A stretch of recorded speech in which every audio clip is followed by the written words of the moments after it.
Okay, so I've decided to try my hand at video recording, and I thought for my first video I would try something fun. Talk about a topic which is close to my heart and I'm passionate about, Star Wars. As you can see, I'm a bit of a Star Wars fan, as many of you are, and if you're watching this video you're probably been a Star Wars fan for quite some time. So the name of this video is The Last Jedi, the good, the bad and the ugly. I've called it this for a very simple reason. There's some good in this movie, there's a lot of bad in this movie, but when you put it all together, it's a whole lot of ugly. But let's start by talking about the good. The good stuff I love in this movie. Firstly,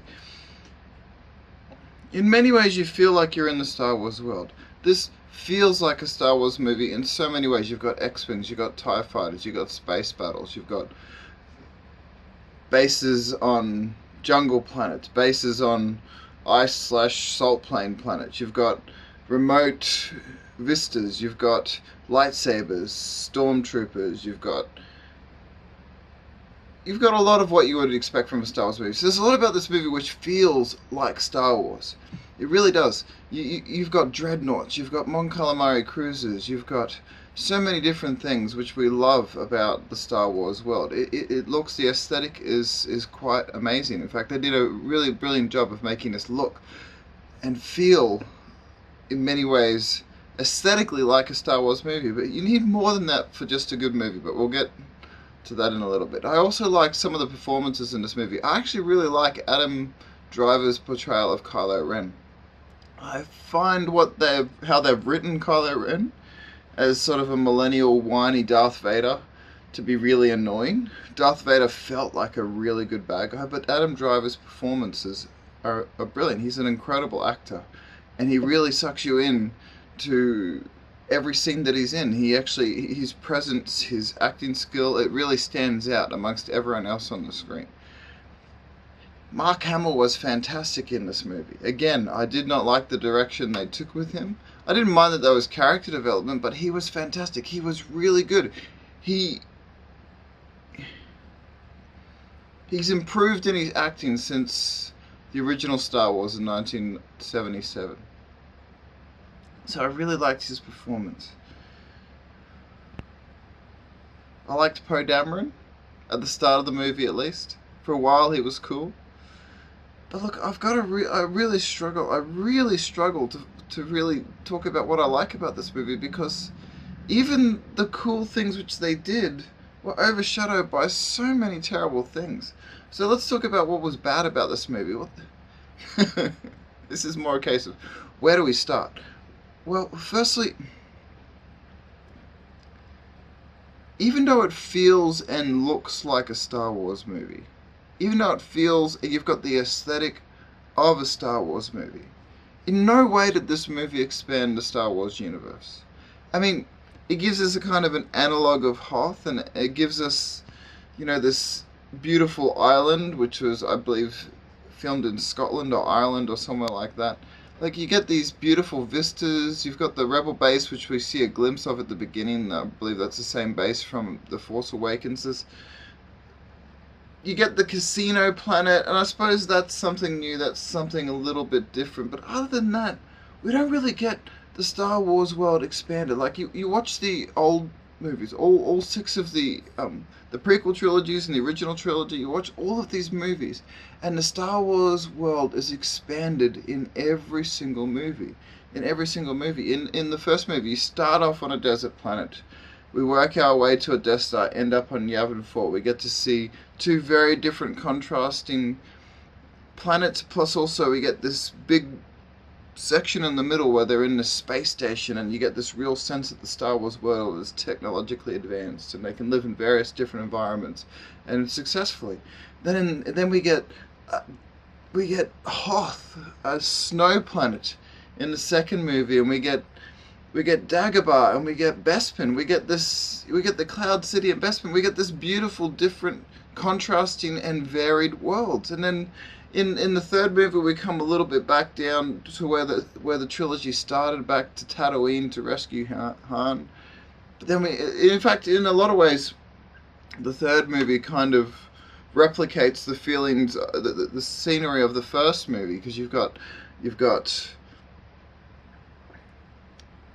desert, then you've got space, you've got a little bit of Dagobah, and then you've got this forest planet with a whole bunch of stuff happening on the Death Star, but it concludes the story really well.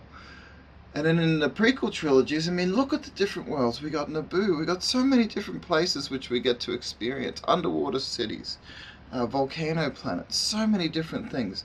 Like, it's really creative. This movie, it just feels so limited in scope. It's almost like 90% of the Star Wars world has disappeared between the end of Return of the Jedi and the beginning of The Force Awakens. And then in this movie, that disappearing act of the whole universe has just continued. There's sort of this implication that you've got this wealthy planet, or at least this wealthy casino city in this planet. Other than that, we get no real sign of the scope. And talking about lack of scope, I mean, the First Order is lame. They've got, what, a handful of Star Destroyers, a Super Star Destroyer, and a big Dreadnought, which seems like nothing compared to the Empire. I mean, look at the fleet in Return of the Jedi, the Imperial fleet, which is used to surprise the rebels in that movie. It's massive. And you've got this sense that it's not the whole fleet, that there's aspects of the Imperial fleet which are out there doing different things in the galaxy because the Star Wars universe is so big. But, I mean, we've got, what, 3 or 4 Resistance ships, maybe a dozen First Order ships. It feels like they've taken the Star Wars universe and just shrunk it down and limited the scope. I didn't enjoy that. If you're gonna develop the Star Wars world, you've got to expand it. You've got to make it seem like we're heading into the horizon, not that we're shrinking it down. I didn't like that. Like I said, I really didn't like what they did with Luke Skywalker's character. I mean, just think about this. Think about it. In Return of the Jedi, Luke Skywalker is willing to risk his life and step onto the Death Star because he caught a glimpse in The Empire Strikes Back that Darth Vader has good in him still, that he's conflicted. He sensed a little bit of good in him, and he was willing to potentially sacrifice his life to save this guy. Fast forward, what, 20, 30 years to whenever it was when when Luke and Kylo had their confrontation, and he senses the potential for evil in his own nephew, and he's tempted to kill him. That doesn't track. That doesn't compute. I mean, I don't mind the idea of bringing family conflict and heroes failing into the Star Wars franchise. I mean, no one's perfect. We want our heroes to be flawed because then we can relate to them. But they effectively took Luke Skywalker and made him a potential child abuser who was willing to kill his own nephew at the slightest hint that he might turn to the dark side. That just does not track with what we know, everything we know about Luke Skywalker's character. Look, if you're going to bring family conflict, if you're going to bring these great moments of failure, they have to be in step, in line,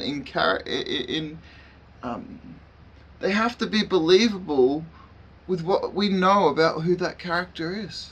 It just didn't seem believable, and my heart sank. And I know that was Rian Johnson and Kathleen Kennedy's intention. They wanted to let down the previous generation of Star Wars fans because the whole point of this movie, another thing which really frustrated me about this movie, is the old needs to die and the new is what we've got to focus on. Let everything that's come beforehand, let it pass away.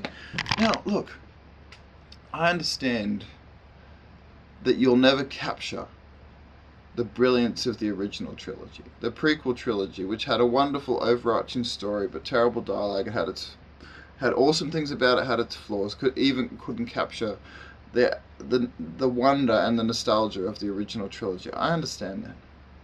But taking a big massive dump over everything which came before, so you can recreate it in the image of, I don't even really know what. That's just really bad storytelling and really bad fan service. I mean, we didn't even get to see Luke Skywalker have a real lightsaber battle. We didn't even get to see it.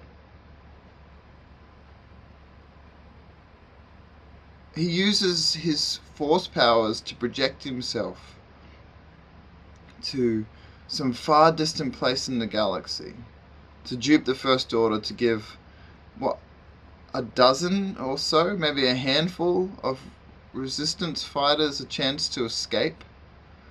Resistance fighters which had failed so utterly and completely, I don't know what good they're going to be in the next battle, because, I mean, Leah's plan was terrible. Vice Admiral Holdo's plan and Leah's plan sucked. I just don't understand it. You've got Luke Skywalker in a Star Wars movie, and you turn him into a grumpy old man who has no heroic role to play in the movie at all. And I mean, come on, seriously?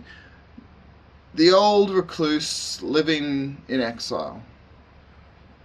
People are calling this movie original, but it is not original. It is not original so many ways. This is another thing which really frustrated me about this movie. It just rehashed so many of the things in the old movies, but did them in lamer ways.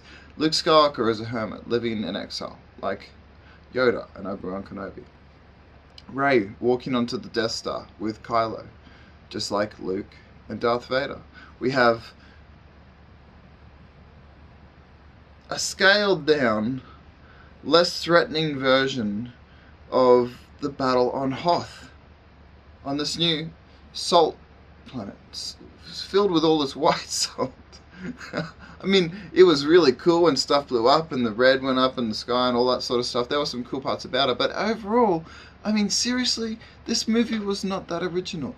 The Millennium Falcon swooping in at the last moment to save the day. I mean, think about it. When Han Solo swoops in at the Return of the Jedi, it is the redemption of his character. He's gone from being just a smuggler who all he cares about is himself and money, to someone who is willing to risk his life to help save his friend Luke and help the rebellion defeat the Death Star. Without Han Solo, the Death Star does not get blown up. I mean, so they just recreate that moment with Rey and Chewie just because they can, but it has no emotional presence or power in that moment. It's just like, look at this, we're doing this again. So many of the good stuff from the original movies, they just took it, they rehashed it, gave it to us in a storyline which... a car chase in space? I mean, come on.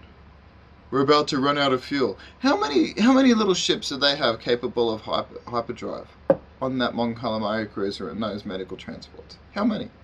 They had at least one which could have got some fuel. Could they have sent half a dozen out to get fuel, fill up the ship, and escape? Could they have used their... I mean, their escape pods are hyperspace capable. Could they have used them to... to create a distraction so they could get down to the planet? I mean, there was so much which they tried to recreate from the original movies, but there was no emotional payoff. It was just so frustrating. And look, everyone's complained about this, but I have to mention it. What's the deal with Rey? Even Luke Skywalker mentioned it. She hasn't been to Dagobah for training. How come she can do everything she can do? They just literally destroy everything that the Star Wars movies has taught us about the Force, about the effort, about the hard work. I mean, I just watched The Phantom Menace the other day with my boys. And they're only little. One's a toddler, one's 5. And they loved it. They're kids' movies. I understand their flaws and all that, I get it. But the amount of times which Qui-Gon Jinn is talking about how hard it is to become a Jedi, how much training goes into becoming a Jedi. He tells young Anakin, look, this isn't going to be easy, and not everyone succeeds at this. Like, the whole idea of becoming a Jedi is discipline and self-sacrifice and hard work and using the Force and all of this. And these new movies have just said, nah, here is this woman character. She is all-powerful. She will not fail at anything. And when she looks like she's failed, she's actually going to get even more powerful. She's going to use Jedi mind tricks with no training. She's going to defeat Luke Skywalker in a battle. Look, I have no problem with a female lead for Star Wars. No problem at all. I think it's good. It's good to have a female lead in Star Wars because we've had Anakin, we've had Luke. It would have been cool to have a flawed human being in Rey's position who had to learn, who had to struggle, who had to develop as a character to become the hero of the Resistance, or whatever direction they wanted to take it. But instead, they just chose. I love how one reviewer put it. At every point when this movie had to choose between story and its politics, it chose politics every time, because they had to push a strong female character so much they couldn't let her fail. That is frustrating. I would have been frustrated if Luke had been all powerful. But think about it. In that first movie, Luke has to be rescued by Obi-Wan at the very beginning of the movie. The very beginning of the movie, pretty much, from Sand People. Then he has to be rescued again by Obi-Wan Kenobi with the Jedi mind trick. Then he has to be rescued again with the lightsaber. So what this is showing us is that our character, while he's got plenty of guts about him, and while he's got bravery, and while he's confident and a little bit cocky, he's really not that capable. You know, he might be a decent pilot, but it's Han Solo who pilots him and gets him off Tatooine. Luke Skywalker, Han, and Leia are all failing to save themselves and are rescued by R2-D2 when he opens up the trash compactor. I mean, Luke Skywalker even can't destroy the Death Star without the help of somebody else to defend him from Darth Vader, because Darth Vader is such a good bad guy. He has flaws, and that's good. In the beginning of The Empire Strikes Back, he finds himself in trouble from the Wampa and has to be rescued by Han Solo again. He can't lift the X-Wing out of the swamp because it takes concentration and force and training. So concentration and training and discipline to use the Force at such a powerful way.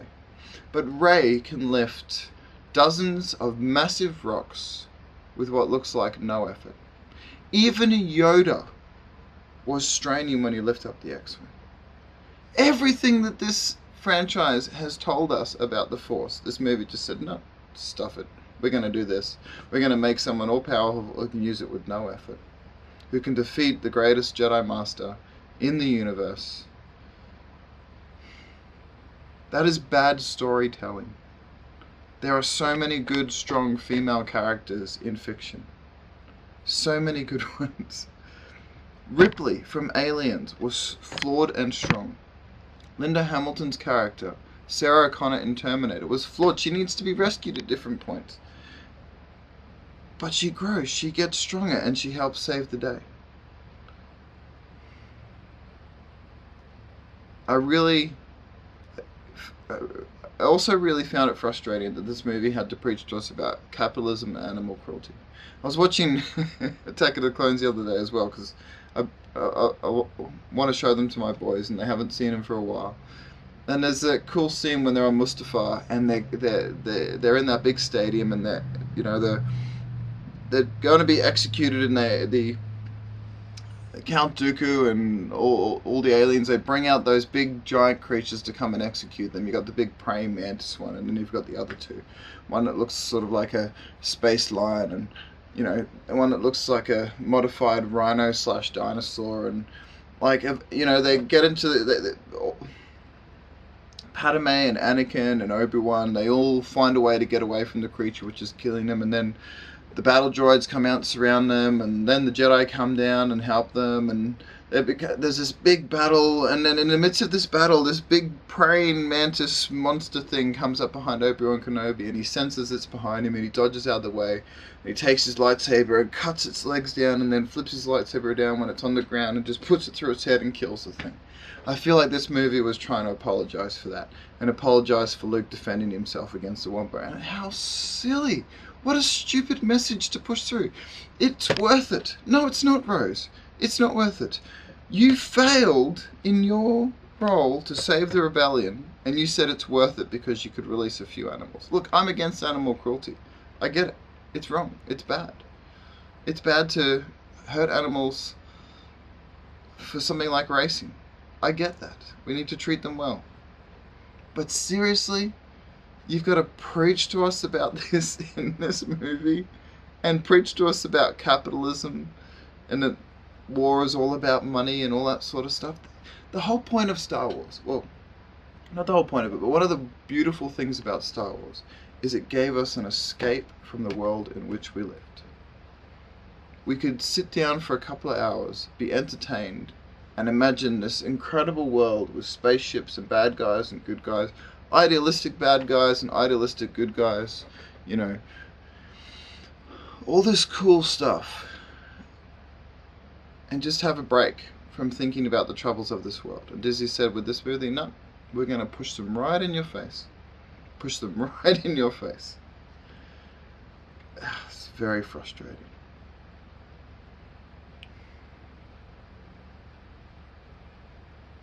Another thing I really disliked about this movie. Well, there was so much stuff which was to dislike about this movie, but another thing I really disliked about this movie was a 40-minute storyline which amounted to nothing and which didn't fit into the main plot in any serious way. It would have been really cool if Rose and Finn had have been the ones to save the Resistance. That would have been really cool because they are the most ordinary characters in this movie and in this franchise. I mean, Finn is just your average guy. He's a cool guy. he's fun. He's got personality about him. I liked him in the Force. He was one of the best parts of the Force Awakens. Finn and Kylo Ren in the Force Awakens, two of the best characters. Han Solo obviously stole the movie because it's Harrison Ford, but it literally just felt like we need to get Finn to do something. We need Poe to be involved, and we need another character to kind of play off both of them. So let's invent this new character and let's just give them something to do in the middle of the movie to fill in time. That's just frustrating. Look, in The Empire Strikes Back, Luke goes off in one direction, Han and Leia go off in another direction, and their storylines diverge. But then they converge directly together, and the whole movie is wound together with this incredible cliffhanger ending, and a new character is introduced. Lando Calrissian, who is cool, he's charismatic, he's cocky, he's fun. He seems like a bit of a creep, a bit of a bad guy, but he comes around in the end and does the right thing. You've got this wonderful weaving in of all these storylines. But in this movie, the storylines didn't weave together at all. Rey and Kylo's storyline is just this one thread which goes throughout different parts of the movie and then kind of ends when it's Luke versus Kylo with the big hologram battle. You've got Rey and Rose with this really forced love story which just came out of nowhere. But like, there was no weaving together of the disparate main characters' storylines. I mean, the three main characters are Kylo, Rey, and Finn. The movie, there's four, and Poe Dameron. They're supposed to be the glue which holds these movies together, and they had virtually nothing to do with each other. Well, no, Kylo and Rey had something to do with each other, but I mean, together, the three good guys didn't really, their storylines didn't interweave in any way. It was just really strange. It was a really strange choice. It just made the movie so much less enjoyable. It didn't develop their characters in any interesting way. At the end of this movie, Rey is exactly the same. Finn is exactly the same. And Poe Dameron is exactly the same. Think about this. At the end of The Empire Strikes Back, Luke is a broken man because he's just found out who his father is. Leia is a woman in love who's lost the man that she loves. And Han Solo has developed into this brilliant leader of the rebellion who's willing to go out of his way for others and has fallen in love with this classical princess who's much better than him and he knows it. And he's willing to lay down his life wherever he has to. Whereas the characters, except for Kylo Ren felt to me like the only character which had any character development. Any development in his character. And that's simply because you see in this movie a lot more of him struggling with the light side of the Force. In The Force Awakens, he didn't seem to really struggle. It didn't seem to really be genuine. In this movie, you can see he's genuinely struggling. And then towards the end of the movie, he just flips into super bad guy mode, and he wants Rey to join him to rule the galaxy in sort of a millennial version of what of what Darth Vader does with Luke. I really think that with the millions of dollars put into this movie, they could have done a better storyline than that. I really do. Or they could have paid off some of the stuff which was set up in the first movie. We didn't care about Rey's parents. You told us to care. We didn't care about who Snoke was. You told us to care. We didn't expect Luke to... We did expect Luke to be a massive big part of a massive big hero in this movie, because the opening scroll, the search for Luke Skywalker, the search for the one who's going to save the day. It really feels like Rian Johnson was just thinking, I'm going to surprise people at the expense of telling a good story, which Star Wars fans are going to like. Now, I've noticed that you've got people who really love this movie and people who really dislike this movie. In my experience, and this is just anecdotal, so I haven't done some grand studies on this, but I've noticed this. Those who really love this movie are sort of casual Star Wars fans. They've seen the movies, they love lightsabers, they love X-Wings, they love the whole grand adventure of Star Wars, and they just loved seeing how well put together, and this movie was well put together. As much as the storyline was a mess and I didn't like stuff they did with the characters, this movie was fantastic to watch. It had beautiful CGI, the hyperdrive ramming into the Super Star Destroyer and the First Order fleet looked amazing. There was things about this movie which were incredible. And to the casual Star Wars fan, all this stuff was probably why they liked it so much. But for the more invested Star Wars fan, the fan which is the people who grew up with Luke Skywalker, who saw him as sort of like this ideal hero, the reason we didn't like this is because this movie took everything we loved about Star Wars, twisted it up, and said, we're done with you. It's time for the new audience. Everything you liked about Star Wars, we're done with. We're going to do something else. And who cares about you? That's why so many people didn't like this movie. That's why the viewer ratings of this movie are so low and the critic ratings are so high, because critics just love when something is different.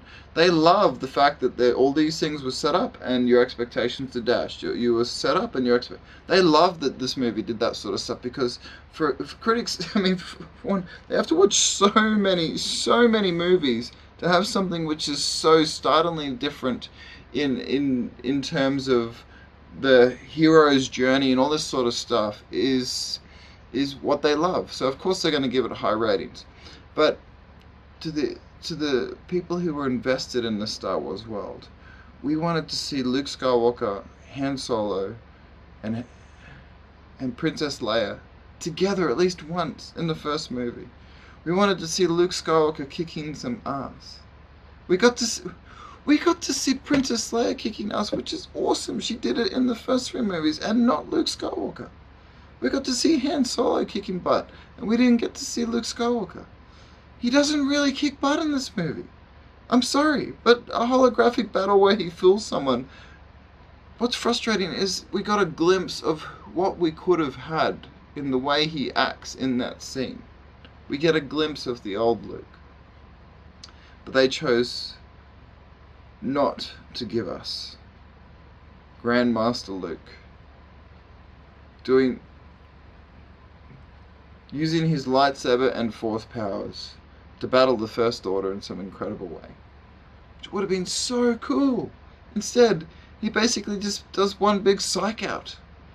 Look, I admit, it was kind of a cool Force power to be able to project yourself over to the other side of the universe and make somebody feel like you were there, and when he ducked under that lightsaber of Kylo Ren's, like, I was just like, wow, that's cool. That was kind of like Matrix / Star Wars. But like every single Star Wars movie has given us a really cool, well, except for Rogue One, has given us a really cool lightsaber battle scene for a reason, because they are awesome to watch. And it's like everything that that people who invested in this movie wanted to see. We didn't get any of it. Look, I can understand building up some of our expectations and dashing in for good story. But everything that they built up, they just twisted in another direction. Finn and Rose don't save the day. Poe Dameron, everything he does fails. The great plan which Vice Admiral Holdo and Carrie Fisher had dreamed up fails.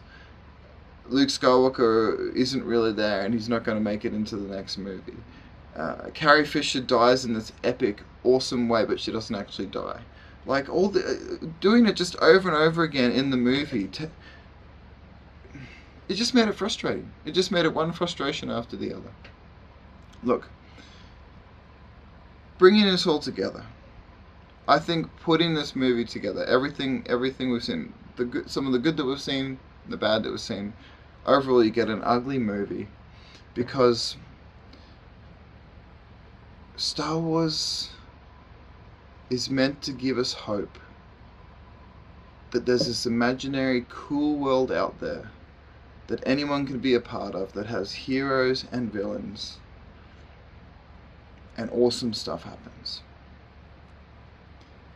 This movie turned around and said to the people who think that way, we're done with you. We want to make merchandise of your kids. That's why this movie was ugly. Anyway, that's me signing off. This is my first ever video. I enjoyed talking about Star Wars. I wish I could say I was looking forward to episode 9, but I'm not, because I don't know what they're going to do. Maybe it'll be a great movie. I don't know. I'll probably see it. But I'm really looking forward to the Obi-Wan Kenobi movie if it actually is confirmed. And I'm interested to see what they do with Han Solo. The Last Jedi. The good, the bad, and the ugly.